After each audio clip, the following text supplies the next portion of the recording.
Oke, selamat datang di channel Nabla Education. Pada video kali ini kita akan membahas soal Olimpiade Fisika dan soal ini adalah soal OSP Fisika tahun 2018 ya. Jadi OSP itu Olimpiade Sains yang tingkat provinsi. Jadi nanti soal ini bisa teman-teman jadikan bahan belajar atau referensi untuk menghadapi KSP atau KSN atau KSK tahun-tahun berikutnya ya. Intinya ini dijadikan bahan referensi aja karena soalnya udah pernah dikeluarkan, jadi nggak mungkin keluar lagi. Oke, kita baca dulu soalnya. Sebuah bidang miring bermassa M1 dengan sudut kemiringan θ berada di atas lantai licin, ditarik dengan gaya horizontal F yang konstan arahnya ke kanan.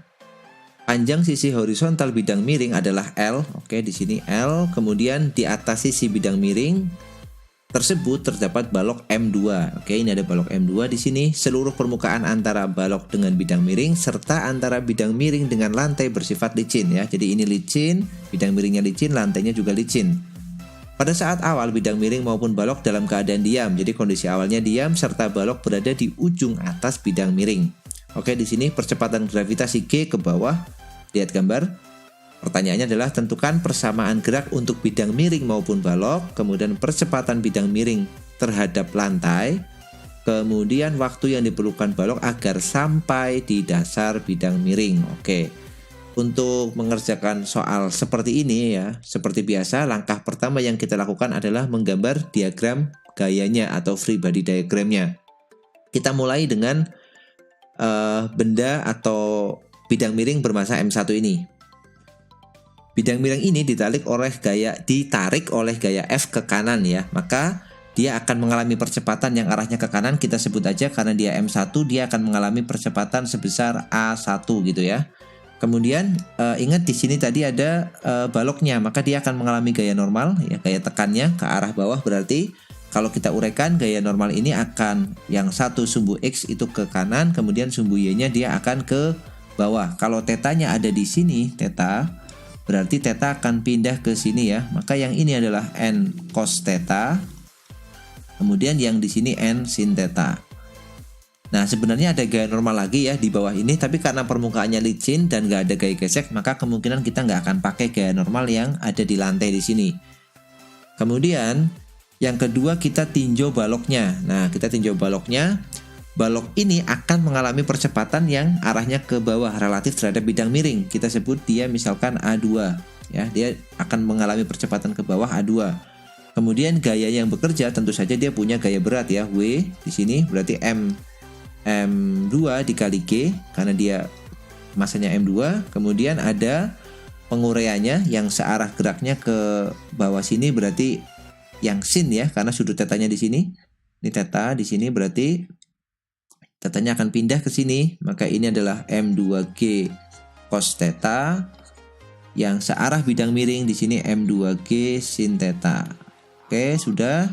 Kemudian dia juga akan ada gaya normal di situ, arahnya ke atas, dan karena balok ini berada pada bidang miring yang dipercepat dengan percepatan A1 ke kanan, maka balok itu akan mengalami gaya fiktif yang arahnya kemana? Ya berlawanan dengan percepatan bidang miringnya, yaitu arahnya ke kiri. Berapa nilai dari percepatan gaya fiktif yang dialami balok ini akibat dia berada di atas permukaan bidang miring? Ya nilainya tinggal M-nya balok berarti M2 kita kalikan dengan percepatan A1, percepatan kerangka acuannya ya, atau percepatan di mana dia dipercepat, yaitu di atas balok ini A1. Nah, ini adalah gaya fiktifnya. Gaya fiktif ya, seperti itu ya.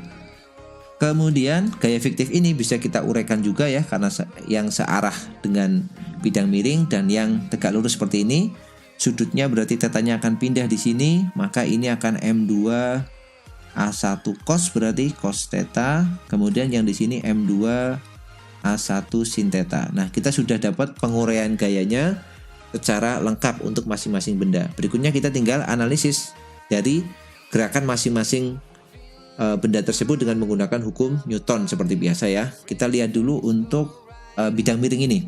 Kita tinjau bidang miring.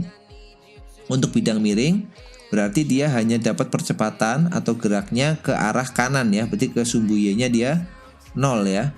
Oh, di sini masih kurang, untuk bidang miring ini kurang mg ya. Kurang mg, jadi belum kita tuliskan di sini, atau Diperlukan nggak ya? Oh, nggak diperlukan kayaknya ini. Kita tulis saja yang gerakan ke sumbu X karena dia sumbu Y-nya nggak ikut bergerak ya. Kita tulis ke sumbu X berarti sigma Fx itu sama dengan M1 dikali dengan A1 ya tentunya.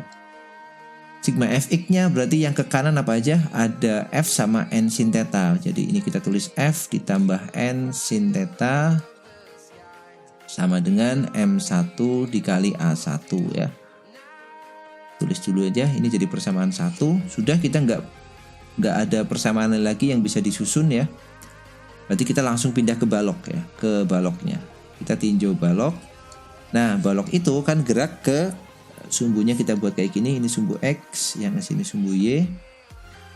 Berarti dia bergerak ke sumbu X, maka sigma Fx-nya itu sama dengan M kali A. M2 ya, M2 dikali A2 berarti karena dia percepatannya A2 relatif bidang miring. Sigma Fx-nya apa aja? Sigma Fx-nya berarti yang ke arah sini ada M2G sin theta. M2G sin theta, kemudian ada lagi M2A1 cos theta ya, plus M2A1 cos theta. Kemudian apakah ada lagi? M2G, M2 sudah ya. Sama dengan M2A2. Oke, kita buat dia jadi persamaan ketiga. Kemudian kita bisa tinjau juga ke sumbu Y ya, karena dia bergeraknya hanya ke sumbu X, berarti sigma Fy-nya diam. Total gaya yang bekerja pada sumbu Y itu berarti 0 berarti kan? Berarti N plus M2A1 sin theta, M2A1 sin theta, kemudian minus M2G cos theta. G cos theta itu sama dengan 0. Maka kita bisa dapat nilai N-nya ya. N-nya kita bisa temukan, berarti ini pindah ke kanan jadi M2G cos theta. Kemudian dikurangi M2A1 sin theta. Oke, ini persamaan 4. Oke, kita sudah kumpulkan persamaan-persamaannya. Berarti N-nya, karena N tidak kita kehendaki, N bisa kita substitusikan ke persamaan 1. Maka kita bisa kerja mulai 4, masukkan ke 1. Berarti kita akan dapatkan F plus N-nya panjang sekali ya. Berarti ini kali sin kan, N dikali sin theta. Berarti kita langsung aja kalikan dengan sin theta. Jadi M2G sin theta cos theta, kemudian minus M2A1 sin kali sin jadi sin kuadrat theta sama dengan M1A1. M1A1.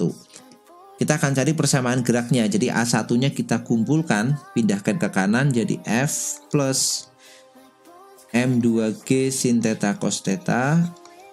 Cos theta sama dengan A1-nya kita keluarkan, A1 dalam kurung berarti ini M1 plus M2 sin kuadrat theta.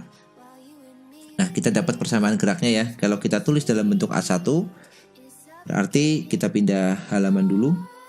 Ini persamaan terakhir yang kita dapatkan. Jadi kita dapat A1-nya sama dengan F plus M2G sin theta cos theta, M2G sin cos dibagi dengan ini ya, M1 plus M2 sin kuadrat theta, M1 plus M2 sin kuadrat theta. Nah, ini persamaan gerak untuk bidang miring ya, karena dia A1. Kemudian kita lihat untuk A2 berarti kita bisa langsung pakai persamaan ini, persamaan 3 yang sudah langsung kita temukan.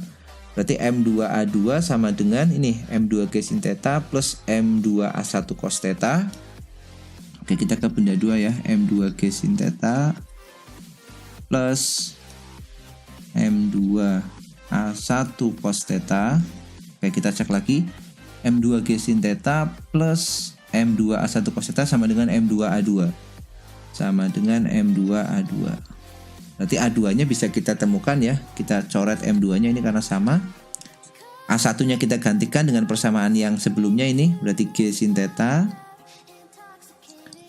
plus A1-nya kita ganti, ada cos-nya semua, jadi F cos theta. Oke, kita kurung di sini, F cos theta plus M2G sin theta. Cos-nya jadi double, cos kuadrat theta, kemudian dibagi dengan M1 plus M2 sin kuadrat theta. Nah, ini adalah persamaan gerak untuk balok ya, karena dia A2. Kita dapat ini. Ya, tinggal disederhanakan kalau memang mau disederhanakan ya. Tapi ini cukuplah seperti ini. Kita dapat A2-nya. Oke, berikutnya pertanyaan dari soal itu adalah mencari. Pertanyaan berikutnya setelah persamaan gerak itu mencari percepatan bidang miring terhadap lantai ya. Jadi yang B itu kita cari percepatan si bidang miring itu terhadap lantai. Berarti nyari A1. Nah, dari persamaan di atas ini kan kita sudah dapatkan nilai A1-nya, yaitu F plus M2G sin theta cos theta dibagi M1 plus M2 sin kuadrat theta ya. Dia merupakan persamaan gerak sekaligus merupakan solusinya ya, karena A1-nya kan diminta di sini. Jadi ini yang B sudah kita jawab juga, yang B. Kemudian yang C tadi kita diminta mencari waktu yang diperlukan bidang balok, waktu yang diperlukan balok sampai ke dasar bidang miring ya. Jadi tadi baloknya itu mula-mula ada di atas sini, kemudian dia dapat percepatan A2 yang arahnya ke bawah di sini. A2, kemudian kita tahu tadi panjangnya ini adalah L. Ini L, yang ini theta. Berarti jarak yang ditempuhnya S di sini ya. Kita bisa pakai definisi cos theta itu kan sama dengan L per S.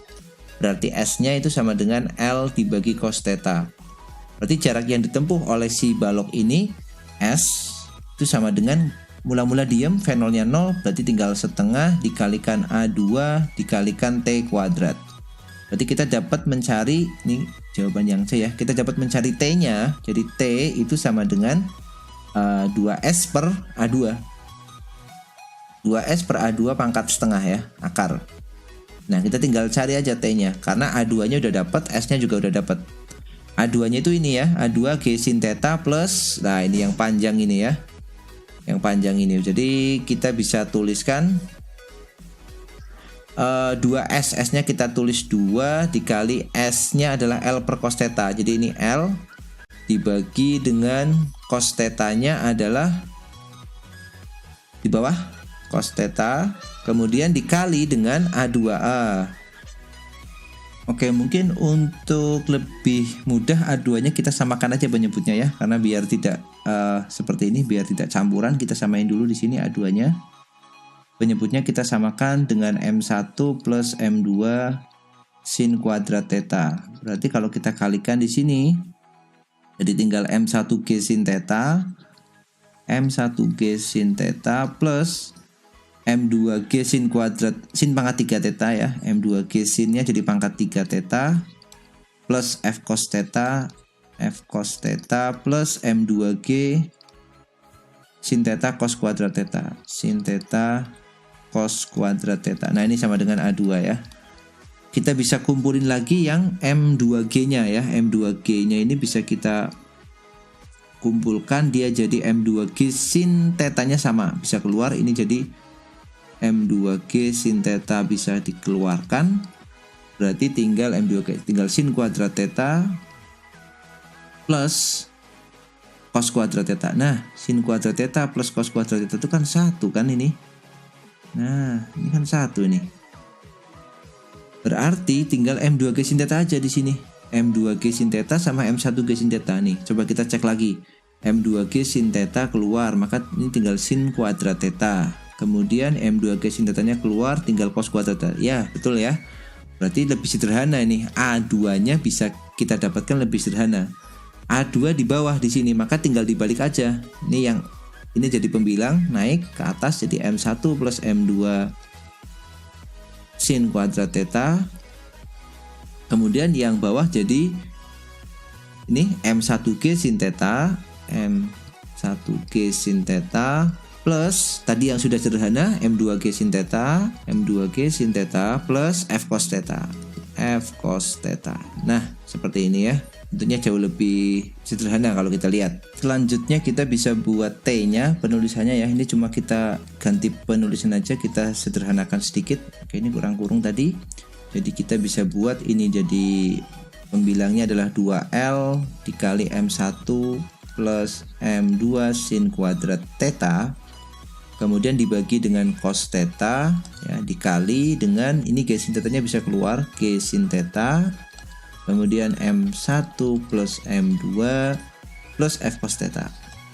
F cos theta ini kurung lagi, kemudian kurung besar, pangkatnya masih sama, yaitu pangkat setengah atau akar. Nah, sudah kita dapatkan nilai T-nya. Oke, itu dia pembahasan untuk soal OSN tingkat provinsi ya, OSP atau sekarang KSP tahun 2018.